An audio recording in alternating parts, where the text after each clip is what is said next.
Sud Radio, le grand matin week-end, 7h-10h, Maxime Liédo.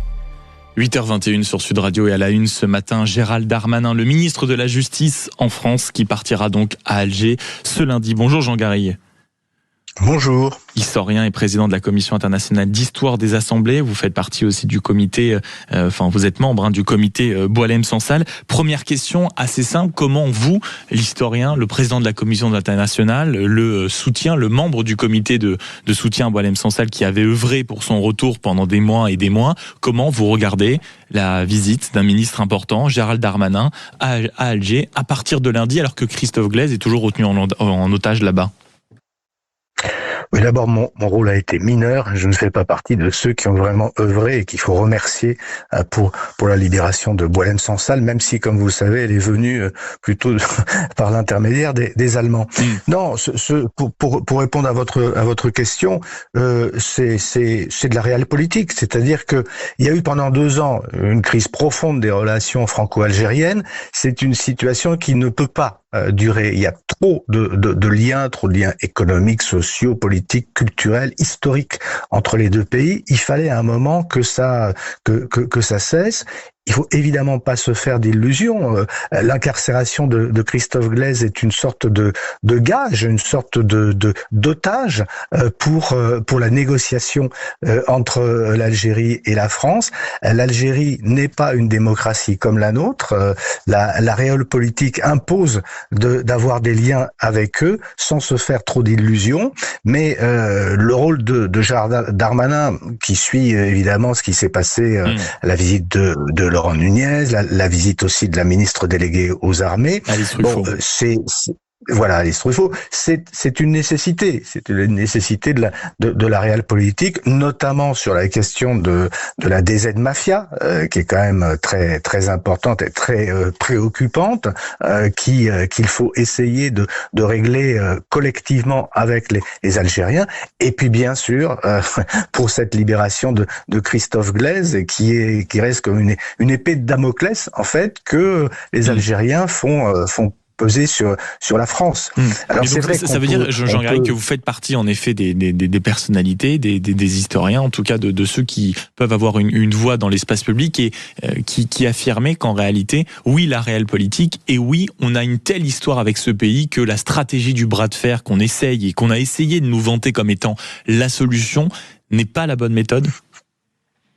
Il me semble qu'elle n'a pas fonctionné, elle n'a pas été efficace, parce que je le répète, on a affaire à des gens, à un régime, d'ailleurs un régime très contesté à l'intérieur, mais qui ne fonctionne pas selon les mêmes critères, les mêmes mécaniques qu'un pays comme la France. La question de savoir s'il fallait montrer à l'Algérie la force de notre pays, s'il fallait soyons très clairs, faire ce que Bruno Retailleau a essayé de faire, ça peut se discuter, parce que c'est important aussi de montrer à une dictature, je le mets entre guillemets, mais à ce type de pays que les démocraties ne sont pas faibles, ne sont pas fragiles. Maintenant, c'est vrai qu'en termes d'efficacité, manifestement, ce qui est nécessaire aujourd'hui, je le répète, c'est cette réelle politique et essayer sur la question du narcotrafic, du terrorisme et bien sûr de la libération de Christophe Glaise, d'en passer par les exigences de ce pays dont on sait qu'il est dirigé par un complexe, militaro-industriel qui ne garantit pas les libertés, qui n'est pas comme nous, tout simplement. En plus du ministre de la Justice français, Gérald Darmanin, qui sera à Alger ce lundi, le ministre de l'Intérieur en France, Laurent Nunez, annonce que justement son confrère, on va dire d'une certaine manière, viendra, c'est-à-dire le ministre de l'Intérieur algérien, en France, à Paris, dans quelques jours. C'est d'ailleurs la première volonté, quand on regarde le communiqué aujourd'hui pour annoncer le départ de Gérald Darmanin à Alger, c'est de remettre la coopération judiciaire au centre du jeu. Est-ce qu'il faut, peut-être est-il important de détailler à quel point les liens sont étroits sur ces domaines-là avec nos deux pays? Il y a les extraditions, il y a les commissions rogatoires, il y a bien sûr la question des OQTF, il y a tout ça. Ben évidemment, vous venez de répondre très bien à la question. Il y a cet ensemble, notamment cette question des OQTF. Et puis, moi, me semble-t-il, ce qui se passe, c'est que il y a en arrière-fond le projet qui avait été mis en exergue par les Français de revenir sur les accords concernant l'immigration Les accords de 1968. Mmh. Voilà, qui donne un statut privilégié aux Algériens. Et j'ai l'impression que la pression qui est mise par les Algériens, justement, tend à faire escamoter ce projet. C'est-à-dire que, on essaye de préserver le statu quo. En échange de quoi, il y aurait, je l'espère en tout cas, la libération de Christophe Glaise, et puis peut-être des aménagements, une évolution de la position algérienne sur les OQTF.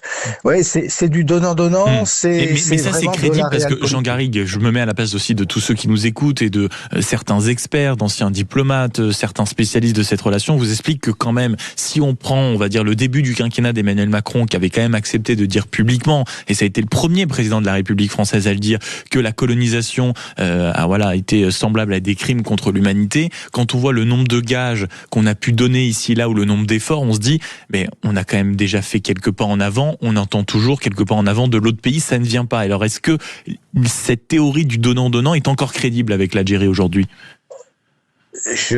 Vraiment, je pense que personne n'a véritablement de réponse à cette question. Il faut savoir se donner les moyens, de manière... Il faut s'en donner les moyens et savoir de manière, j'allais dire, très cynique, qu'on a affaire, je le répète, à un type de pouvoir qui ne fonctionne que sur le rapport de force, qui néglige les droits humains, la liberté d'expression et tout ce qui nous tient à cœur. Donc, avec ce type de régime, il faut essayer, j'allais dire, de grappiller ce que le régime peut nous donner, en fonction aussi des rapports de force économiques, commerciaux qui peuvent exister avec ces pays. Donc, c'est un jeu extrêmement compliqué, extrêmement subtil, dont le grand public ou moi-même, les citoyens, n'avons quand on n'a pas toujours les mains dans le cambouis de tous les dossiers que vous venez d'évoquer. Exactement. Donc on ne voit que l'écume de ce qui se passe réellement entre ces deux pays. Merci beaucoup Jean Garrigue d'avoir été avec nous en tout cas ce matin pour nous éclairer sur cette visite donc du ministre Gérald Darmanin, ministre de la Justice, faut-il encore le rappeler. Ce sera demain, donc lundi à Alger, avec qui plus est l'homologue de Laurent Nunez, le ministre de l'Intérieur algérien, qui sera donc à Paris dans les prochains jours.